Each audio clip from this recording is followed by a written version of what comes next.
Somewhere in Italy there is a salami older than the United States, human organs that still have their original color, and a hand that is still soft to the touch. All of it over 200 years old. All of it made by the same man. But he took his secret method to the grave, on purpose.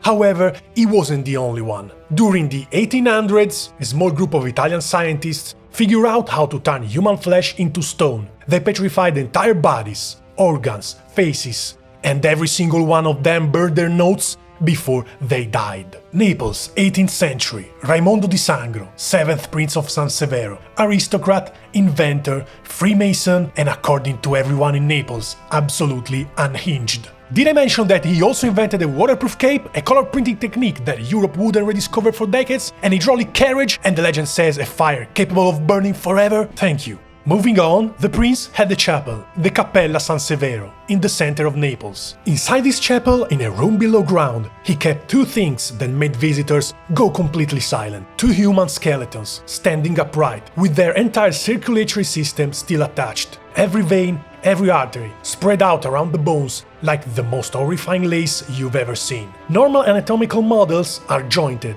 built to be moved and studied from different angles. These aren't. They are fixed permanently, in position that nobody has ever fully explained, slightly symmetrical, slightly off, like two people frozen mid-movement, in a moment that wasn't meant to be seen. The detail was so precise, down to the smallest capillaries, that for 200 years people refused to believe it was made by human hands. Then there's the second machine, the female one.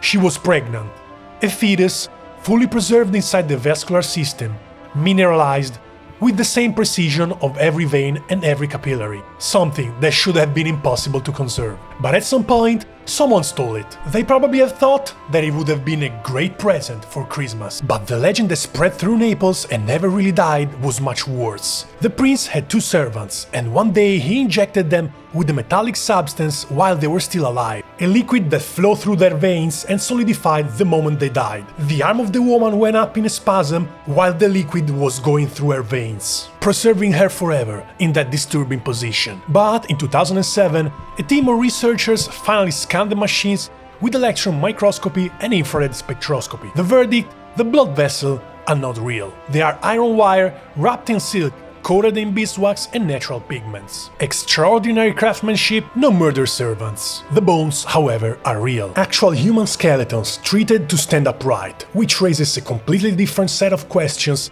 about where the prince got them. Questions that Naples in 1756 didn't ask too loudly. The prince died in 1771. The machines stayed. The method didn't. But the idea was loose now. And ideas like this don't disappear. They find someone else. Girolamo Segato made a table.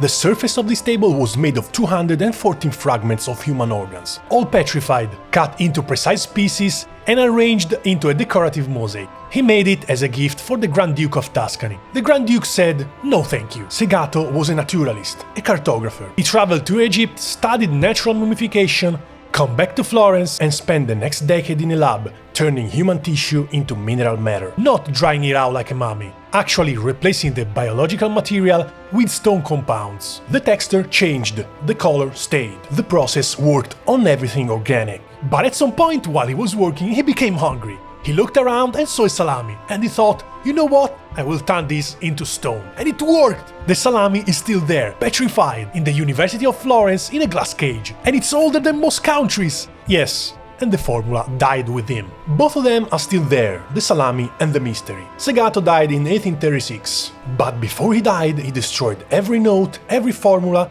and every record of his technique. The frustration of not being recognized had turned into something darker. His epitaph in the Basilica of Santa Croce reads, "Here lies Girolamo Segato, who would be seen whole and petrified if his art had not perished with him." That's the most passive-aggressive tombstone in the history of science, and I respect it. But we do know some of what he used. Gorini, who came after him, left partial notes. His formula, a saturated mixture of mercuric bichloride and calcium muriate, 10:1 ratio applied after a treatment with 10% sulfuric acid. However, Paolo Gorini wasn't only a fellow petrifier, he was also a professor of physics in Lodi and a volcanologist, and the man who invented the first modern cremation oven in Italy.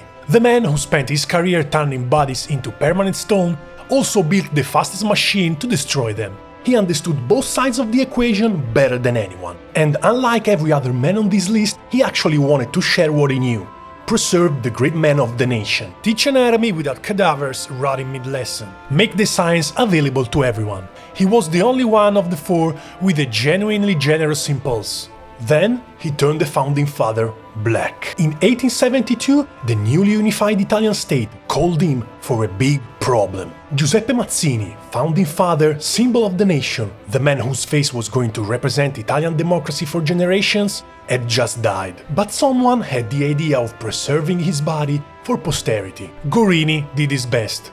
The body turned black. The last man was Efisio Marini, and he claimed something the others never dared to claim. His petrification method was reversible. He said he had two formulas, one that turned flesh to stone and a second one that turned it back. So he could compose them. Great. Fantastic. What did he do with that? He made a medallion out of Garibaldi's blood, but we'll get there. The Museo di Anatomia in Naples still has some of his work. A young woman's hand, at the touch still with the consistency of leather, still flexible, still human. Marini received the Légion d'honneur from Napoleon III for his scientific contributions. He spent the rest of his life trying to get a university position in Cagliari, failing, and becoming more bitter about it. But before all that, Garibaldi. When Garibaldi was wounded at the Battle of Aspromonte in 1862, shot in the ankle by the Italian army while trying to march on Rome, which is already a deeply complicated story, Marini was there. And while everyone else was focusing on whether the most famous man in Italy was going to survive, Marini had one thought. He collected Garibaldi's blood from the wound, petrified it, and set it to Garibaldi as a medallion. And Garibaldi kept it, which tells you everything you need to know about both men. Sir, I noticed you were bleeding, so I turned it into an accessory. You're welcome, science. Subscribe or don't. The bodies are still there. The notes aren't.